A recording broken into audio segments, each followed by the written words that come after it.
It is an urban oasis, the lungs of the city, and a model for green spaces around the globe.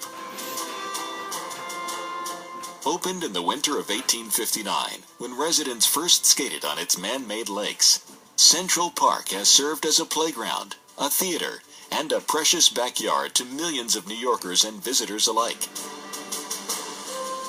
In the mid-1800s, some 500,000 New Yorkers lived in cramped tenements, mostly below 38th Street. They socialized in public squares and picnicked on cemetery lawns. A handful held keys to small private retreats like Gramercy Park, which still thrives on East 20th Street today.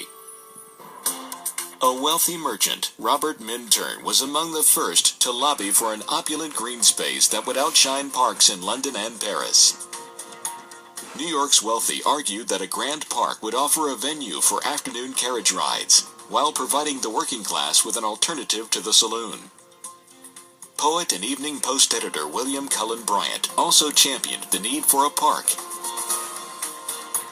Along with landscape designer Andrew Jackson Downing, Bryant persuaded city officials to set aside land in the rapidly growing city. In 1853, a 700-acre swath located between 59th and 106th Streets, and between 5th and 8th Avenues, was claimed by right of eminent domain.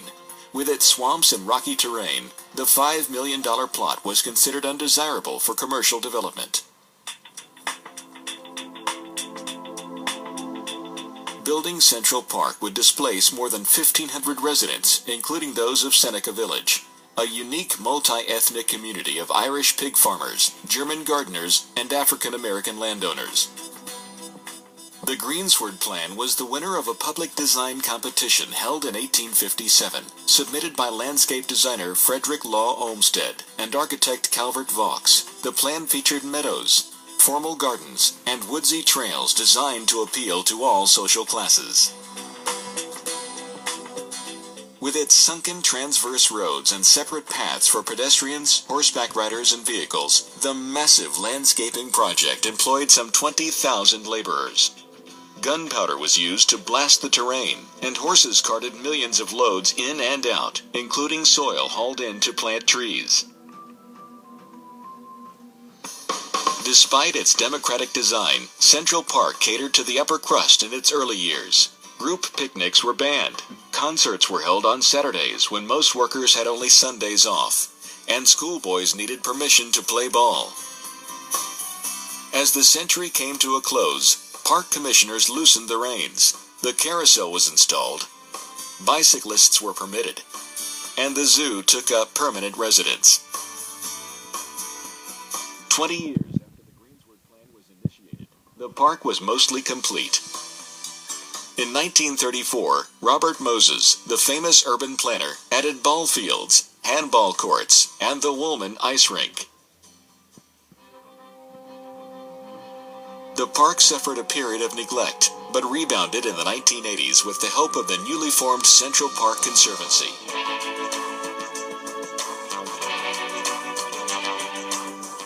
A National Historic Landmark, Central Park has set the stage for an array of world-class events, from Shakespeare in the Park and Metropolitan Opera performances to visits from Pope John Paul II, Simon and Garfunkel, and the Dalai Lama. Today, Central Park attracts 25 million visitors a year and features countless attractions. Located near Metropolitan Museum, the granite Cleopatra's Needle dates from 1500 BC and was a gift from Egypt in 1880. The blockhouse, near the park's northern end, is an official fort from the War of 1812. With its Imagine mosaic and exotic plants, Strawberry Fields, near West 72nd Street, memorializes John Lennon, who lived in the nearby Dakota Building. There's the roller disco scene at the mall, dining at Tavern on the Green, the reservoir that Jacqueline Kennedy Onassis jogged around, and an information booth housed in the whimsical 1870s dairy. And in keeping with tradition, there's a lineup of horses chomping at the bit to give carriage rides once around the park.